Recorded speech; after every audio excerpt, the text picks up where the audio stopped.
Hello everyone, welcome to our channel.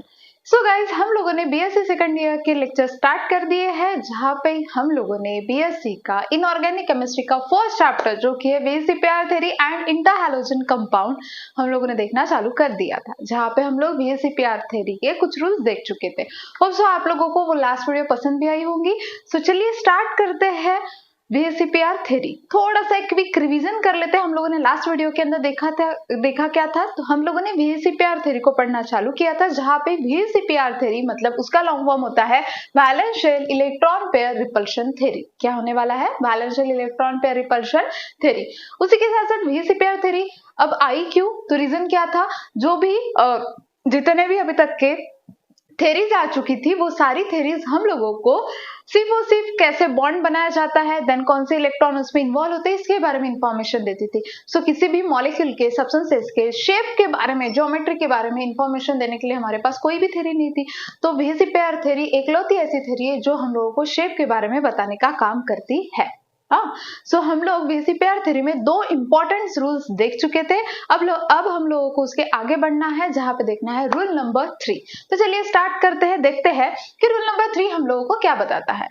Repulsion between electron pairs of central atom with filled shell are greater than the repulsion between electron pairs of central atom with incompletely filled shell। सबसे पहले तो यहाँ पे shells की बात कर रहे हैं, और हम लोग जानते हैं कि ये बिल्कुल बेसिक नॉलेज है कि हमारे पास मेन शेल्स होते हैं। मेन शेल्स की अगर मैं बात करती हूँ तो वो है हमारे पास K, L, M, N। K की कैपेसिटी दो इलेक्ट्रॉन्स की होती है, L की 8 इलेक्ट्रॉन्स की, M की 18 की एंड N की 32 की। तो ये हुआ पहला shell K, L, M, N। So ये फर्स्ट शेल है, तो N is equals to 1, N is equals to 2, N is equals to 3। N क्या रिप्रेजेंट कर रहा है गाइस यहाँ पे? Number of orbit. अब मैं आप लोगों को ये बेसिक क्यों बता रही हूँ, उसको आप लोगों को थोड़े समय बाद समझ में आएंगे जब हम लोग इसके एग्जाम्पल देंगे, क्योंकि ये जो थर्ड रूल है वो उसी के ऊपर डिपेंड है। N is equals to 1, N is equals to 2, N is equals to 3, N is equals to 4। ठीक है, N मतलब होता है नंबर ऑफ ऑर्बिट। तो K कौन से ऑर्बिट में आता है? तो ये आता है फर्स्ट ऑर्बिट में, N सेकेंड ऑर्बिट में, ऐसे। सो K first orbit, L second, M third, N fourth, ऐसे ऑर्बिट्स है।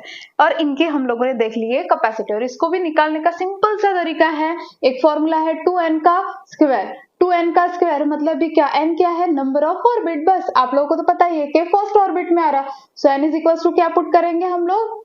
1। अब 1 का स्क्वायर 1, 2 इंटू 1 2। सो K की कैपेसिटी कितने इलेक्ट्रॉन की हुई गाइज? 2 की। इस हिसाब से आप लोग आगे के भी निकाल सकते हो। अब हम लोग जाते हैं हमारे मेन पॉइंट की तरफ। रूल क्या बोल रहा है? रूल बोल रहा है repulsion between electron pairs of central atom with filled shell. ऐसा रिपल्शन या फिर ऐसा सेंट्रल एटम जिसका सेंट्रल एटम जो है वो कंप्लीटली फुलफिल्ड है, ठीक है, उसका जो रिपल्शन रहेगा वो हमेशा ग्रेटर देन रहेगा किससे? Repulsion between the electron pairs of central atom with incompletely field. अब एक एग्जांपल के थ्रू हम लोग उसको देखते हैं। हम लोग लेते हैं दो एग्जांपल। एक है H2O। कौन है? H2O। और एक साइड पे हम लोग लेते हैं H2S। एक साइड पे हम लोगों ने लिया वाटर, दूसरी साइड पे हम लोगों ने लिया सल्फाइड गैस। क्लियर? अब H2O का सेंट्रल एटम कौन सा है? ऑक्सीजन है। ऑक्सीजन, अगर मैं ऑक्सीजन का इलेक्ट्रॉनिक कॉन्फ़िगरेशन लिखती हूँ तो ऑक्सीजन का atomic number 8, electronic configuration 1s2, 2s2 और 2p यहाँ पे मिल जाएगा हम लोगों को 4। ठीक है, 1s2, 2s2, 2p 4। क्लियर? अब ये जो ऑक्सीजन है, ये ऑक्सीजन दो हाइड्रोजन के साथ बॉन्ड फॉर्म कर रहा है? अब इसके दो तो इलेक्ट्रॉन यहाँ पे चले गए, एक और एक, दो, बाकी बचे कितने हैं? यहाँ पे 2। कैसे क्या? देखो, वैलेंस शेल इलेक्ट्रॉन कितने हैं इसके पास? 6। 1 2 3 4। यहाँ पे भी एक और एक, 2। ठीक है, ऑक्सीजन ने बॉन्ड बनाया हाइड्रोजन के साथ, तो इसका जो एक एक अनपेयर्ड इलेक्ट्रॉन है वो यहाँ पे चला गया हाइड्रोजन के साथ बॉन्ड बनाने के लिए। अब बचे कितने इसके पास लोन पेयर? एक और एक, 2। तो ये 2 लोन पेयर मैंने यहाँ पे लिख लिए। हाँ, अब गिनते हैं कि ऑक्सीजन के पास कितने इलेक्ट्रॉन्स होते हैं टोटल। तो ऑक्सीजन के अगर हम लोग इलेक्ट्रॉन्स को गिनते हैं तो 1 2 3 4 5 6 7 8 टोटल इलेक्ट्रॉन्स इसके पास हो जाते हैं 8। अब देखते हैं कि इसका जो शेल है वो फुलफिल्ड है या नहीं है, कंप्लीटली फिल्ड है या नहीं है। तो अगर इसके 2 की बात करते हैं, मतलब n इज इक्वल्स टू यहाँ पे है 2 और n इज इक्वल्स टू 2, मतलब कौन सा सब शेल आता है, सॉरी कौन सा मेन शेल आता है यहाँ पे, L। सो L की कैपेसिटी कितने इलेक्ट्रॉन्स की है, 2 कैसे कंसिडर किया, ये यहाँ से लास्ट इलेक्ट्रॉन फिलअप हो रहा है 2p4 में। 2 क्या बताता है, मेन शेल के बारे में। किसके बारे में इंफॉर्मेशन देखना मुझे, मेन शेल के बारे में। तो n इज इक्वल्स टू 2 है, मतलब कौन सा शेल आया यहाँ पे, L। L की कैपेसिटी कितने इलेक्ट्रॉन्स की है, 8, और ऑक्सीजन के पास कितने इलेक्ट्रॉन है गाइस, 8 इलेक्ट्रॉन है। मतलब ये कैसा हुआ, कंप्लीटली फिल्ड। ये कैसा हो चुका है, कंप्लीटली फिल्ड। ठीक है, अब H2S की बात करते हैं, मतलब ये सल्फर, सेंट्रल मेटल एटम यहाँ पे sulphur, atomic number 16, electronic configuration 1s2 2s2 2p6, कितने हो गए 6 + 2 और यहाँ पे 4, 10, 1s2 2s2 2p6 3s2 and 3p, कितना आ जाएगा यहाँ पे 4, हो गया 16। चलो ठीक है, मान लेते। सल्फर ने कितने लोगों के साथ बॉन्ड बनाया, तो 2 हाइड्रोजन के साथ। इसके भी लास्ट आउटर मोस्ट शेल में कितने इलेक्ट्रॉन है, देख लो यहाँ पे भी सीन वैसा ही है, 1 2 3 4, 2 लोन पेयर और यहाँ पे 2 चले गए हुए। अब गिनते हैं कि सल्फर के पास टोटल नंबर ऑफ इलेक्ट्रॉन कितने हैं, 1 2 3 4 5 6 7 8, टोटल इलेक्ट्रॉन 8। तो अब लास्ट शेल देखते हैं इसका, थर्ड आ रहा, n इज इक्वल्स टू यहाँ पे कितना है guys, 3। n is equals to अगर 3 है तो ये कौन से शेल में जा रहा है, m, और m की कैपेसिटी कितने इलेक्ट्रॉन्स की होती है, 18 की। इसके पास 18 इलेक्ट्रॉन है क्या, नहीं है, मतलब ये कैसा हुआ, इनकम्प्लीटली फिल्ड। चाहिए थे 18 इलेक्ट्रॉन, 18 है नहीं, ये कैसा है, इनकम्प्लीटली फिल्ड है। तो रूल क्या बोलता है, repulsion between electron pairs of central atom with filled shell are greater.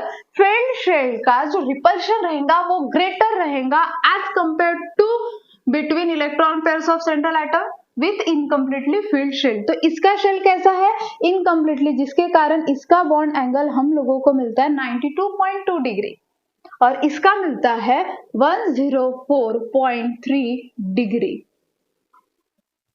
ये किसके कारण हुआ, क्योंकि इसका जो आउटरमोस्ट शेल था वो कैसा था, कंप्लीटली फिल्ड था, और इसका कैसा है, इनकम्प्लीटली फिल्ड है। जिसका कंप्लीटली फिल्ड होगा उनका रिपल्शन ज्यादा होगा, और अगर रिपल्शन ज्यादा हो रहा है तो सिंपल सी बात है, बॉन्ड एंगल बढ़ेगा। जितना ज्यादा रिपल्शन उतना ज्यादा bond angle.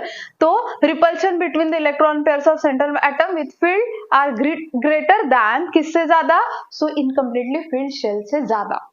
Clear, hope so आप लोगों को ये थर्ड वाला मोस्ट इंपॉर्टेंट समझ में आया होगा। आप लोग यहाँ पे एक चीज नोट डाउन भी करके रख सकते हो, bond angle is directly proportional to the repulsion.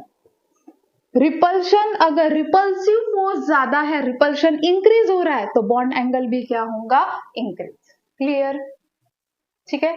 तो ये था सेकंड रूल, इसके आगे भी हम लोगों को देखना है, और हमारे पास फोर्थ एंड फिफ्थ रूल है। देन हम लोग देखेंगे डिफरेंट मॉलिक्यूल्स और उसके क्या क्या निकलने वाले हैं, ज्योमेट्री एंड शेप्स। सो सबसे पहले आप लोग इसका एक स्क्रीनशॉट ले लो, आगे बढ़ते हैं।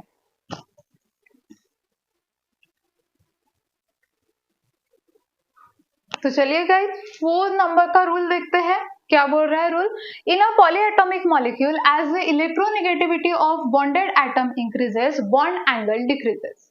सबसे पहली बात तो हम लोगों को इलेक्ट्रोनेगेटिविटी मतलब क्या होना चाहिए ये पता होना चाहिए, ठीक है। इलेक्ट्रोनेगेटिविटी मतलब क्या होता है, देखो इलेक्ट्रोनेगेटिविटी का मीनिंग होता है,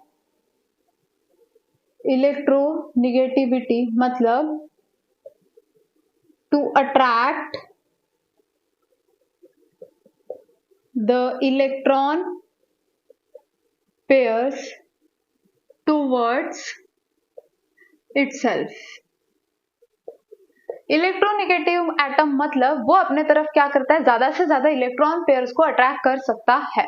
अब ये पॉसिबिलिटी कब होंगी, कौन अपने तरफ ज्यादा से ज्यादा इलेक्ट्रॉन पेयर्स को अट्रैक्ट कर सकेगा या फिर इलेक्ट्रॉन्स को अट्रैक्ट कर सकेगा, जिसका न्यूक्लियर चार्ज ज्यादा होगा। जिसके पास ज्यादा न्यूक्लियर चार्ज, वो फटाफट इलेक्ट्रॉन्स को अपने तरफ क्या करने वाला है, अट्रैक्ट करने वाला है। सो हम लोग उसी के हिसाब से अगर देखते हैं तो यहाँ पे बोला गया in polyatomic molecule as the electronegativity of bonded atoms increases, electronegativity अगर इंक्रीज होते जा रही है तो बॉन्ड एंगल डिक्रीज होगा। ऐसा क्यों, बात करते हैं एग्जाम्पल के थ्रू। हम लोग लेते हैं सबसे पहला Pi3, उसके बाद PbR3 एंड उसके बाद PCl3। अगर इनके बॉन्ड एंगल की बात करती हूँ तो इसका आता है 102, इसका आता है 101.5 और इसका आता है 100 बॉन्ड एंगल। अगर हम लोग देखते हैं तो हाईली इलेक्ट्रोनेगेटिविटी इन हैलोजन एटम हम लोगों को कौन शो करता है, तो सबसे पहला fluorine, chlorine, bromine and iodine. सबसे कम किसकी होती है इलेक्ट्रोनेगेटिविटी गाइस, आयोडीन की। ऐसा क्यों, क्योंकि एटॉमिक साइज, अगर आप लोग फ्लोरीन टू आयोडाइड जाते हो, atomic size increases, atomic size increases, तो न्यूक्लियर चार्ज क्या होता है गाइस, एटॉमिक साइज इंक्रीज हो रही है तो न्यूक्लियर चार्ज यहाँ पे होगा डिक्रीज, न्यूक्लियर चार्ज डिक्रीजेस। तो एटॉमिक साइज इंक्रीज हो रही है, न्यूक्लियर चार्ज डिक्रीज हो रहा है, मतलब इनकी इलेक्ट्रोनेगेटिविटी की कैपेसिटी कम कम होते जा रही है। ठीक है, ये ज्यादा इलेक्ट्रॉन को अपने तरफ अट्रैक्ट कर सकेंगे क्या, नहीं। फ्लोरीन की साइज बिल्कुल कम है तो न्यूक्लियस क्या करेगा, एटॉमिक साइज कम होने के कारण आउटर मोस्ट शेल तक के इलेक्ट्रॉन्स को अपने तरफ क्या करेगा, अट्रैक्ट करेगा। अब यहाँ पे होता क्या है अट्रैक्शन के कारण, जैसे जैसे इलेक्ट्रोनेगेटिविटी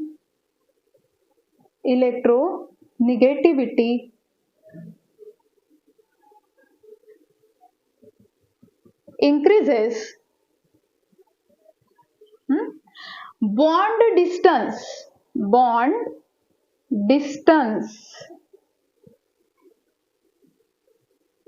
भी इंक्रीज होता है, क्योंकि जैसे जैसे इलेक्ट्रॉन ऐड होते जाएंगे वैसे वैसे रिपल्शन क्या होते जाएगा, वहां पे बॉन्ड डिस्टेंस क्या होते जाएगा, बढ़ेगा। बॉन्ड डिस्टेंस कहां से स्टार्ट होगा, न्यूक्लियस टू आउटरमोस्ट शेल। वो जो डिस्टेंस रहेगा किसका, फास्फोरस का आयोडीन के साथ, वो क्या होते जाएगा, इलेक्ट्रोनेगेटिविटी बढ़ रही है तो वो भी क्या होते जाएगा, बॉन्ड डिस्टेंस इंक्रीज होगा। अगर बॉन्ड डिस्टेंस इंक्रीज हो रहा है तो रिपल्शन क्या होते जाएगा गाइस, कम। रिपल्शन बढ़ने वाला है क्या ऐसी सिचुएशन में, नहीं। अगर डिस्टेंस बढ़ रहा है तो ऑब्वियस सी बात है रिपल्शन क्या होगा, डिक्रीजेस। अब क्या स्टार्ट होगा, अट्रैक्शन, क्योंकि इलेक्ट्रॉन्स ऐड होते जा रहे हैं तो न्यूक्लियस कैसे होते जा रहा है, उसके दूर दूर, न्यूक्लियस के ऊपर पॉजिटिव चार्ज, इधर इलेक्ट्रॉन्स के ऊपर नेगेटिव चार्ज, इलेक्ट्रॉन्स ऐड होते जा रहे हैं, इलेक्ट्रोनेगेटिविटी इंक्रीज होते जा रही है तो बॉन्ड डिस्टेंस इंक्रीज हो रहा है। बट रिपल्शन मतलब एक दूसरे को अपोज करने की उसकी टेंडेंसी क्या होते जा रही है, कम कम, तो रिपल्शन डिक्रीजेस, जिसके कारण बॉन्ड एंगल क्या होते जाएगा, डिक्रीज। देखो ना Pi3 में डिस्टेंस ज्यादा है, बॉन्ड डिस्टेंस ज्यादा है तो यहाँ पे रिपल्शन क्या होगा, कम। रिपल्शन क्या होने वाला है, बॉन्ड डिस्टेंस अगर यहाँ पे ज्यादा है तो रिपल्शन यहाँ पे Pi3 एंड PCl3 के कंपैरिजन में यहाँ पे रिपल्शन होगा कम। जैसे तुम लोग आगे जाओगे इलेक्ट्रोनेगेटिविटी क्या होते जाएंगी, बढ़ते जाएंगी, रिपल्शन क्या होते जाएगा, कम कम होते जाएगा, तो बॉन्ड एंगल कैसे आते जाएगा, पास पास में। क्लियर, बहुत ज्यादा कंफ्यूज होता है यहाँ पे कि मतलब रिपल्शन कम क्यों हो रहा है, सिंपल है, इलेक्ट्रॉन ऐड होते जा रहे हैं ना, तो बॉन्ड कैसे होते जाएंगे, अब पास में आते जाएंगे क्योंकि शेल बढ़ते जा रहे हैं उसके अंदर के। सो यहाँ पे जो साइज, एटॉमिक साइज है वो ज्यादा है तो बॉन्ड डिस्टेंस कैसा है, ज्यादा है, तो इसलिए इसका बॉन्ड एंगल भी कैसा है, ज्यादा। जैसे जैसे आगे जाते जाओगे वैसे वैसे कैसा होगा, बॉन्ड एंगल कम होगा, क्योंकि इलेक्ट्रोनेगेटिविटी यहाँ पे क्या होगी, इंक्रीज, सो रिपल्शन डिक्रीजेस, सो यहाँ पे बॉन्ड एंगल भी क्या होने वाला है, डिक्रीज होने वाला है। ये बताता है हम लोगों को रूल नंबर 4। क्लियर, चलो आगे देखते हैं। Bond angle involving the multiple bonds are generally larger than those involving only the single bond. Bond angle involving multiple bonds are generally larger than. Multiple bonds मतलब जिसके अंदर डबल बॉन्ड, ट्रिपल बॉन्ड ऐसे bond है। Bond angle involving multiple bonds are generally larger than those of involving, मतलब bond angle किसका larger रहने वाला है, मल्टीपल बॉन्ड्स का as compare to single bond. अब ऐसा क्यों, क्योंकि जैसे जैसे हम लोग बोलेंगे मल्टीपल बॉन्ड्स की अगर बात करते हैं तो मल्टीपल बॉन्ड्स में बॉन्ड डिस्टेंस ये कम होता है, लेस होता है। डबल बॉन्ड, ट्रिपल बॉन्ड का बॉन्ड डिस्टेंस जो है वो न्यूक्लियस के ज्यादा पास में होते हैं, तो इनका बॉन्ड डिस्टेंस क्या होता है, कम। और बॉन्ड डिस्टेंस अगर यहाँ पे कम है, देखो यहाँ पे बॉन्ड डिस्टेंस ज्यादा था तो बॉन्ड एंगल डिक्रीज होता था, ठीक है। यहाँ पे बॉन्ड डिस्टेंस कैसा है, लेस है, और लेस होने के कारण इसका बॉन्ड एंगल क्या रहेगा गाइस, ज्यादा रहेगा as compare to single bond, क्योंकि सिंगल बॉन्ड में, इन सिंगल बॉन्ड डिस्टेंस ये लार्जर होता है, क्योंकि ये न्यूक्लियस के ज्यादा पास में नहीं होता। बट मल्टीपल बॉन्ड में जो होते हैं वो न्यूक्लियस के ज्यादा क्लोजर होते हैं, क्लोजर होने के कारण इनका बॉन्ड डिस्टेंस कम होता है, जिसके कारण इनका बॉन्ड एंगल कैसा बोलेंगे हम लोग, लार्जर, रिपेल ज्यादा करेगा वो। एंड सिंगल बॉन्ड में बॉन्ड डिस्टेंस लार्जर है तो रिपल्शन कम होगा, जिसके कारण आप लोगों को ये सारी चीजें दिखाई देंगी। तो आप लोग इसके थ्रू एक लगा सकते हो कि बॉन्ड डिस्टेंस जो है और ये जो रिपल्शन है ये एक दूसरे को इनवर्सली प्रोपोर्शनल है। अगर बॉन्ड डिस्टेंस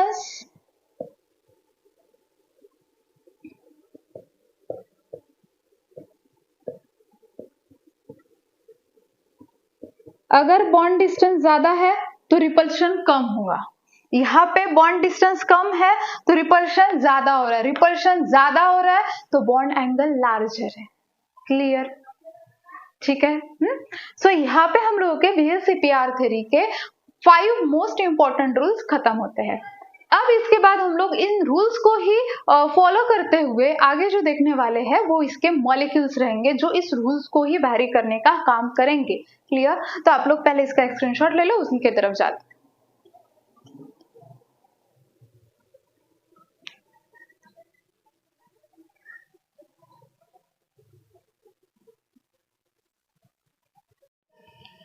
तो चलिए गाइस नेक्स्ट देखते हैं हम लोग, जो कि है शेप्स ऑफ इनऑर्गेनिक मॉलिक्यूल्स, जिसमें सबसे पहला शेप हम लोग डिस्कस कर रहे हैं NH3।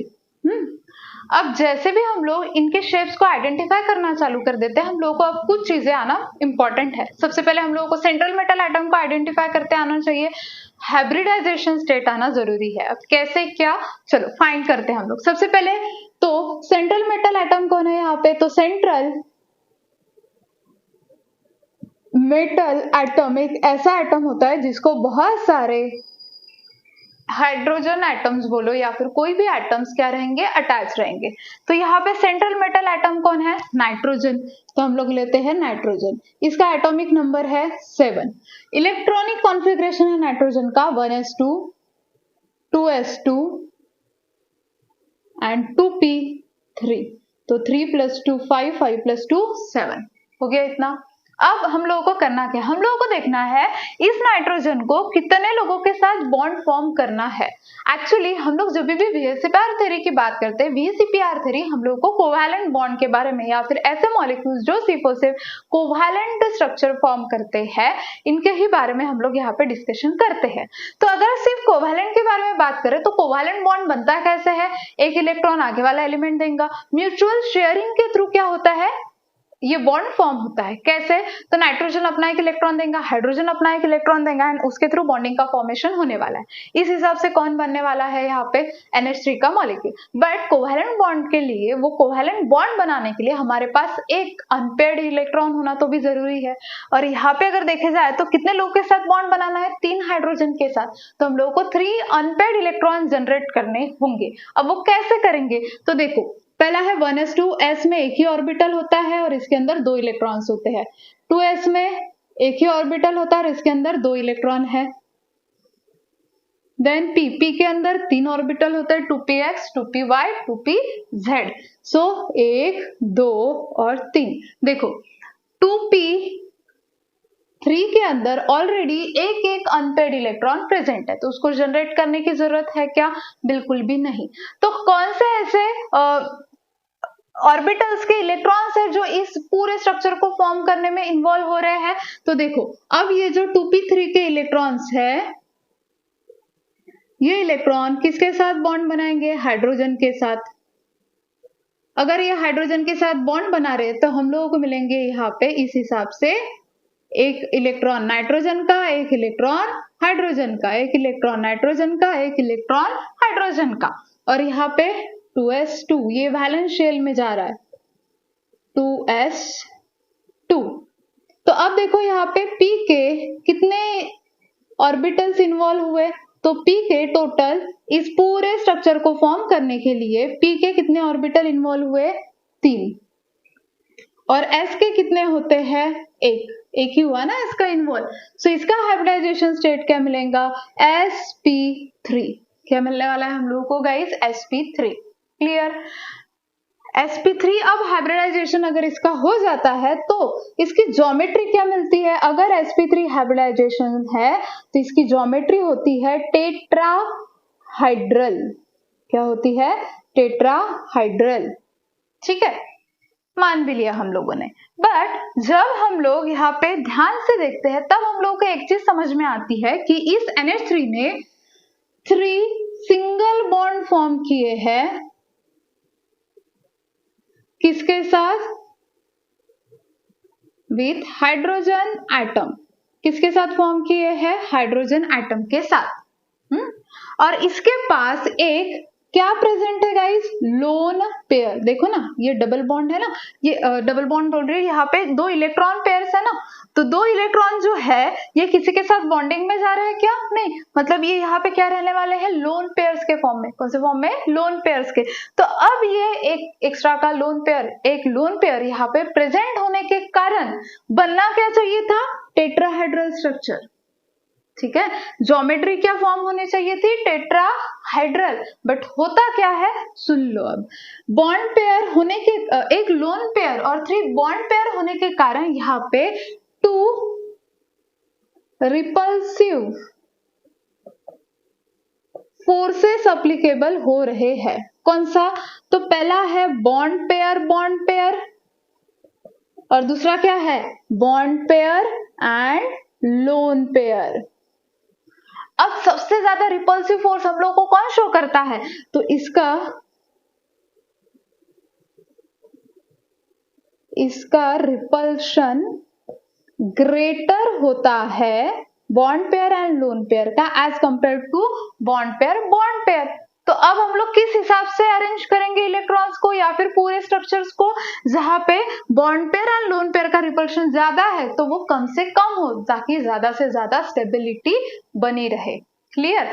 तो इसलिए हम लोग यहाँ पे क्या करेंगे, जब हम लोग इसका स्ट्रक्चर बनाएंगे तब N बॉन्ड पेयर में रिपल्शन कैसा है गाइस? कम है, तो H और H। सो हाइड्रोजन का s ऑर्बिटल यहाँ पे इन्वॉल्व हो रहा है।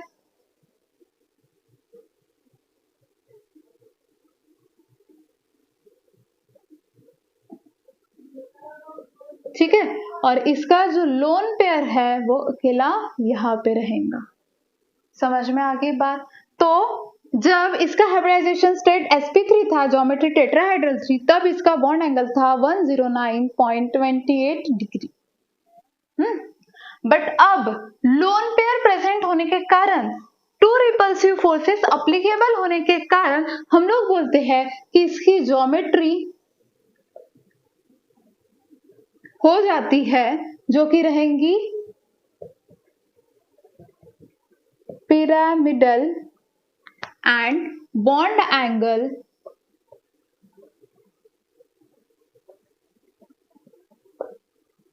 इसका बॉन्ड एंगल जो है वो हो जाएगा 107.3 डिग्री। क्लियर। तो ये हुआ किसके कारण, टू रिपल्सिव फोर्सेस प्रेजेंट होने के कारण। तो हम लोगों ने यहाँ पे कौन सा रूल अप्लीकेबल किया, VSEPR का सेकंड रूल, जो कि क्या बोलता था, bond pair bond pair bond pair lone pair, इससे भी ज्यादा ग्रेटर रिपल्शन कहाँ पे होता है, लोन पेयर में, जिसका एग्जाम्पल हम लोग देखने ही वाले हैं।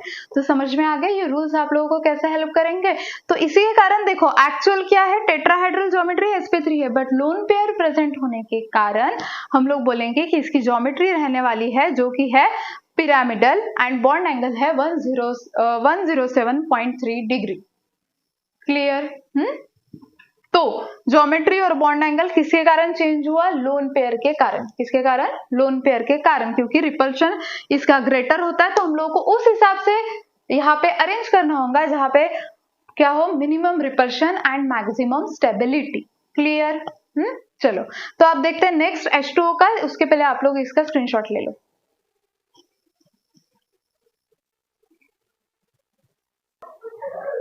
तो चलिए गाइस नेक्स्ट सेकंड देखते हैं हम लोग, शेप्स ऑफ इनऑर्गेनिक मॉलिक्यूल, जो कि है H2O। अब H2O में देखते हैं क्या चेंजेस यहाँ पे मिलने वाले हैं। अगर हम लोग बात करते हैं H2O की, तो H2O में देखो क्या होने वाला है। यहाँ पे सेंट्रल एटम है ऑक्सीजन, और इसके इलेक्ट्रॉनिक कॉन्फ़िगरेशन की बात करते हैं तो 1s2 2s2 एंड 2p4। ठीक है, oxygen atomic number 8, 1s2 2s2 2p4। अब देखते हैं इसके पास कैसे इलेक्ट्रॉन है। तो यहाँ पे हुए पेयर में, और यहाँ पे देखते हैं तो 1 2 3 और ये 1 4 हो गए।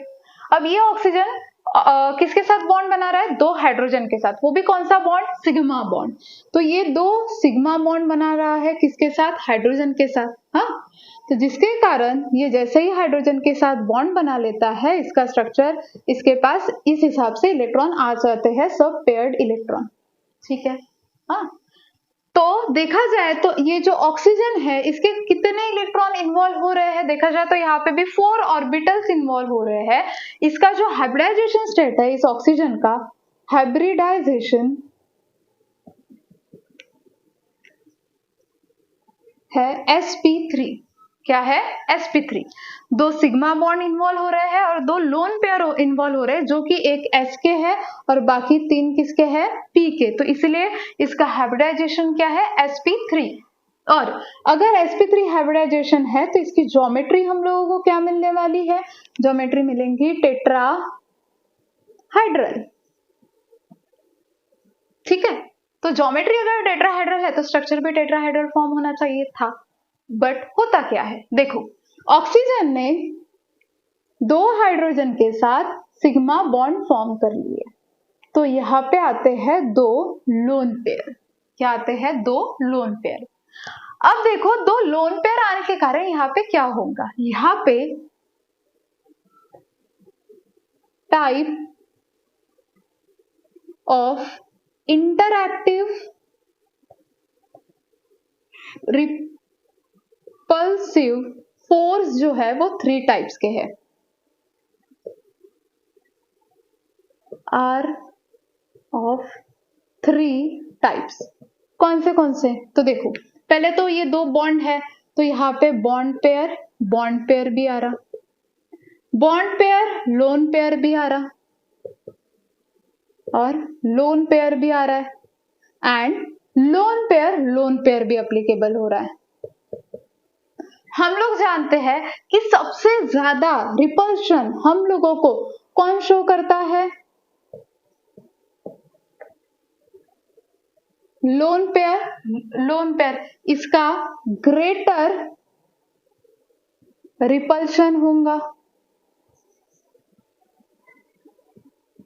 As compare to bond pair lone pair. सबसे लिस्ट किसका रहता है, बॉन्ड पेयर का। किसका रहता है, बॉन्ड पेयर का। और सबसे ज्यादा रिपल्शन किसका रहता है, लोन पेयर का।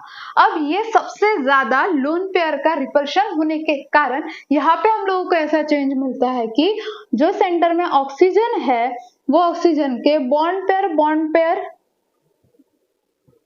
नीचे एंड लोन पेयर एक दूसरे के यहाँ पे अपोजिट वर्क करेंगे। ठीक है, मतलब एक्चुअल में ज्योमेट्री होनी चाहिए थी टेट्राहेड्रल, बट बन क्या रही है, तो यहाँ पे ज्योमेट्री जो फॉर्म होंगी वो मिलेंगी हम लोगों को वी शेप। कौन सी शेप ज्योमेट्री मिलेंगे हम लोगों को, वी शेप ज्योमेट्री। देखो दिखाई भी दे रहा है। बॉन्ड एंगल एक्चुअल में, बॉन्ड एंगल टेट्राहेड्रल का होता है 10928। कितना होता है, 10928। बट दो लोन पेयर प्रेजेंट होने के कारण बॉन्ड एंगल क्या हो जाता है, डिक्रीज। बॉन्ड एंगल क्या हो जाता है, डिक्रीज, क्योंकि रिपल्शन क्या हो रहा है, इंक्रीज हो रहा है। तो यहाँ पे बॉन्ड एंगल हम लोगों को मिलता है 104 पॉइंट, कितना है देख लेते हैं, 104.5 डिग्री। कितना मिलता है, 104.5 डिग्री। ये किसके कारण हुआ, ग्रेटर रिपल्शन है तो बॉन्ड एंगल क्या होते हैं भाई, डिक्रीज होते हैं। यहाँ पे ज्योमेट्री तो ठीक है, हाइब्रिडाइजेशन स्टेट भी ठीक है, sp3 आ रही है, बट दो लोन पेयर प्रेजेंट होने के कारण और दो लोन पेयर में ग्रेटर रिपल्शन होने के कारण बॉन्ड एंगल डिक्रीज हो रहा है। शेप हम लोगों को यहाँ पे जो ज्योमेट्री फॉर्म हो रही है वो है वी शेप। कौन सा शेप, वी शेप, और बॉन्ड एंगल है 104.5 डिग्री। क्लियर, ठीक है। सो ये थे शेप्स ऑफ इनऑर्गेनिक मॉलिक्यूल। इसके सिवा हम लोगों के कार्बोकैटायन के शेप्स अभी भी पेंडिंग पे, वो भी हम लोगों को देखना है, वो हम लोग देखेंगे नेक्स्ट वीडियो के अंदर। सो अगर आप लोगों को वीडियो अच्छी लगी होंगी तो प्लीज लाइक कर दीजिए वीडियो को और शेयर भी कीजिए। Thank you so much.